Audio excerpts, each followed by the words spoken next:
জামাতে ইসলামী যদি আল্লাহর ইচ্ছা এবং জনগণের ভালোবাসায় বাংলাদেশের মানুষের সেবা করার সুযোগ পায়, তাহলে মালিক হবে না, সেবক হবে ইনশাআল্লাহ। আজ আমি ঘোষণা দিচ্ছি, লক্ষ জনতাকে সাথে নিয়ে বাংলাদেশ জামাতে ইসলামী থেকে যারা আগামীতে সংসদ সদস্য হিসাবে নির্বাচিত হবেন, আরে আপনারা কথা বন্ধ করেন, আপনারা কথা বন্ধ করেন, সবাই বসে পড়েন, সবাই বসেন, বসেন, কেউ দাঁড়াবেন না, সবাই বসেন। যদি আল্লাহর ইচ্ছায় জনগণের ভালোবাসায় বাংলাদেশ জামাতে ইসলামী থেকে সংসদ সদস্যরা নির্বাচিত হয়ে সরকার গঠন করেন, তাহলে কোন এমপি, কোন মন্ত্রী আগামীতে সরকার কিন্তু প্লট গ্রহণ করবে না। কোন এমপি এবং কোন মন্ত্রী ট্যাক্সবিহীন কোন গাড়ি চড়বে না। কোন এমপি এবং কোন মন্ত্রী তার নিজের হাতে কোনো টাকা চালাচালি করবে না। কোন এমপি এবং কোন মন্ত্রী যদি তার নির্দিষ্ট কোনো কাজের জন্য বরাদ্দ পেয়ে থাকেন, কাজ শেষ হওয়ার সাথে সাথে বাংলাদেশের 18 কোটি মানুষের কাছে তারা তার প্রতিবেদন তুলে ধরতে বাধ্য হবে। সম্মানিত বন্ধুগণ, চাঁদা আমরা নিব না, দুর্নীতি আমরা করব না। চাঁদা আমরা নিতে দেব না, দুর্নীতি আমরা সহ্য করব না। এই বাংলাদেশটাই আমরা দেখতে চাই। যুবকদেরকে আমরা স্পষ্ট ভাষায় বলতে চাই, বন্ধুগণ, তোমাদের সাথে আমরা আছি। আমি আজকে জামাতের আমির হিসাবে এখানে কথা বলতে আসিনি। আমি এসেছি বাংলাদেশের 18 কোটি মানুষের একজন হয়ে কথা বলতে। আমি শিশুদের বন্ধু, আমি যুবকদের ভাই, আমি বয়স্কদের সহযোদ্ধা, আমার বোনদের আমি ভাই। সুতরাং তাদের মুক্তির জন্যই আমি দায়িত্ব নিয়ে আজকে এখানে দাঁড়িয়েছিলাম। আল্লাহর ইচ্ছা শরীর আমাকে সাময়িকভাবে সহযোগিতা করে নাই, এটাও আল্লাহর ইচ্ছা যে এখন আল্লাহ আমাকে কথা বলার সুযোগ দিচ্ছে।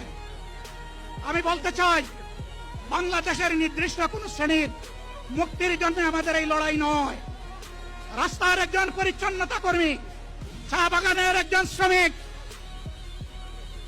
রক্ত পানি করে ঘাম জড়ানো আমার একজন রিক্সা চালক ভাই, মাঠে ময়দানে বাংলাদেশের মানুষের মুখে যারা এক মুঠো হাত তুলে দিতে চায়, আমার সেই কৃষক বন্ধুকে, আমি তাদের হয়ে আজকে এখানে কথা বলতে এসেছি।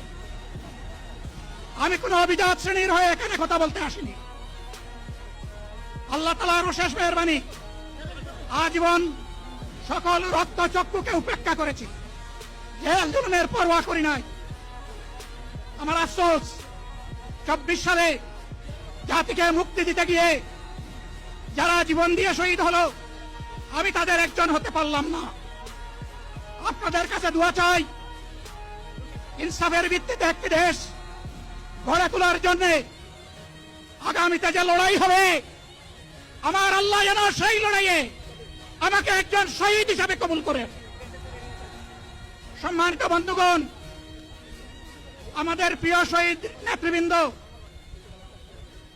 2006 সালের 28 অক্টোবর থেকে শুরু করে পল্টন গণহত্যা, শাপলা গণহত্যা, সারা দেশের গণহত্যা, পিলখানার গণহত্যা, 24-এর গণহত্যা, এই গণহত্যা যারা করেছে তাদের সকলের বিচার বাংলাদেশের মাটিতে নিশ্চিত করতে হবে। এদের বিচারের দৃশ্যমান প্রক্রিয়া শুরু না করা পর্যন্ত পুরানা ব্যবস্থাপত্রে বাংলাদেশ আর চলবে না।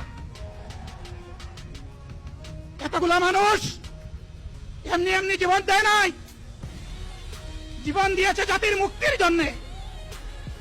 যদি বস্তাপতা পুরানা সবকিছুই টিকে থাকবে, তাহলে কেন তারা জীবন দিয়েছিল? যারা ওই বস্তাপচা ব্যবস্থাপনায় বাংলাদেশকে আবার করতে চান, তাদেরকে আমরা বলি, জুলাই যুদ্ধ করে যারা জীবন দিয়েছে, আগে তাদের জীবনটা ফেরত এনে দেন। যদি শক্তি তাকে ফেরত এনে দেন, আপনারা পারবেন না। যেহেতু পারবেন না, কাজেই নতুন ব্যবস্থায় নতুন বাংলাদেশ গড়ে তোলা হবে ইনশাআল্লাহ।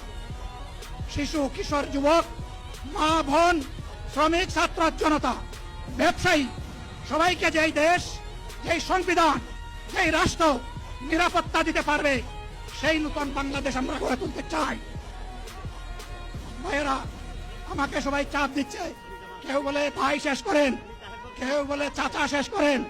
আমি তাদেরকে নিশ্চয়তা দিয়ে বলছি, আমার মৌত আমার আল্লাহ নির্ধারিত সময় থেকে 1 সেকেন্ড আগে হবে না, এবং হায়াত যা দিয়েছেন তার 1 সেকেন্ড আগেও আমি যাব না। অতএব মহান আল্লাহর কাছে আবারও তৌফিক চাই। আপনাদের কাছে যে কষ্ট হয়েছে আপনারা, আমি তো এখানে শান্তিতে বসাছিলাম আর চতুর্দিকে শুধু দৃষ্টি বুলাচ্ছিলাম। কি কষ্ট হচ্ছে আমার ভাইদের, ভাইরা, এই কষ্ট আল্লাহর জন্য। এই কষ্ট কার জন্য? ইনশাআল্লাহ আল্লাহ তাআলা আপনাদেরকে তার উপযুক্ত যা দুনিয়ায় দিবেন, আখিরাতে দিবেন। আপনাদের এই ত্যাগের বিনিময়ে নতুন বাংলাদেশ আমরা পেয়ে যাব। আসুন সেই নতুন বাংলাদেশের জন্য একবার স্লোগান দিয়ে শেষ করি।